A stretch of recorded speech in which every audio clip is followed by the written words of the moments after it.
বিশ্ববিখ্যাত আমেরিকান সঙ্গীত শিল্পী টেইলর সুইফটের কনসার্টে জঙ্গি হামলার ছক বানচাল করল অস্ট্রিয়ার পুলিশ। শেষ মুহূর্তে বাতিল করা হয় টেইলর সুইফটের কনসার্ট। টেইলরের কনসার্টে ইসলামিক জনগোষ্ঠীর সদস্যরা হামলা চালাতে পারে আজ করে একেবারে শেষ মুহূর্তে বাতিল করা হয় অনুষ্ঠান।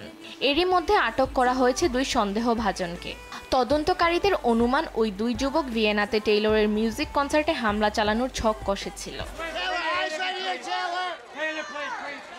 বৃহস্পতি, শুক্র ও শনিবার অস্ট্রিয়ার ভিয়েনার আনসাট হ্যাপেল স্টেডিয়ামে 3 দিনব্যাপী মিউজিকের কনসার্টের কথা ছিল টেইলর সুইফটের।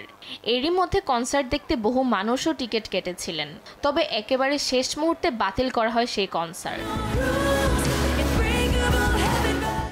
জানা যায়, গোয়েন্দা মারফত খবর পাওয়ার পরই সজাগ হয়ে যান সরকারি আয়োজকরা।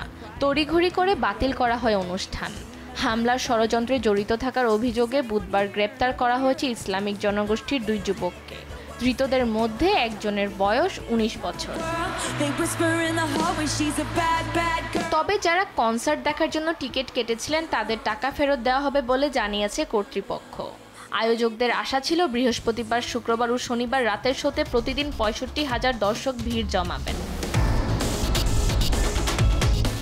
অস্ট্রিয়ার শীর্ষ নিরাপত্তা প্রধান রয়টার্সকে জানিয়েছেন, সাম্প্রতিক সময়ে ওই দুই যুবক জঙ্গি গোষ্ঠীর হয়ে কাজ করছিল। বুধবার ভোরেই তাদের গ্রেপ্তার করা হয়। জানা গিয়েছে, 19 বছরের যুবক অপর এক যুবকের সঙ্গে ভিয়েনাতে থাকত। সম্প্রতি পুলিশ ওই বাড়িতে তল্লাশি চালিয়ে একাধিক রাসায়নিক পদার্থ উদ্ধার করে। অনুমান ওইসব রাসায়নিক পদার্থ ব্যবহার করে সম্ভবত বিস্ফোরণের ফন্দি আঁটে তারা। তদন্তকারীদের অনুমান, খুব সম্ভবতই জুলাই মাসেই দুই যুবক ইসলামিক জঙ্গি সংগঠন ISIS-এ যোগ দেয়।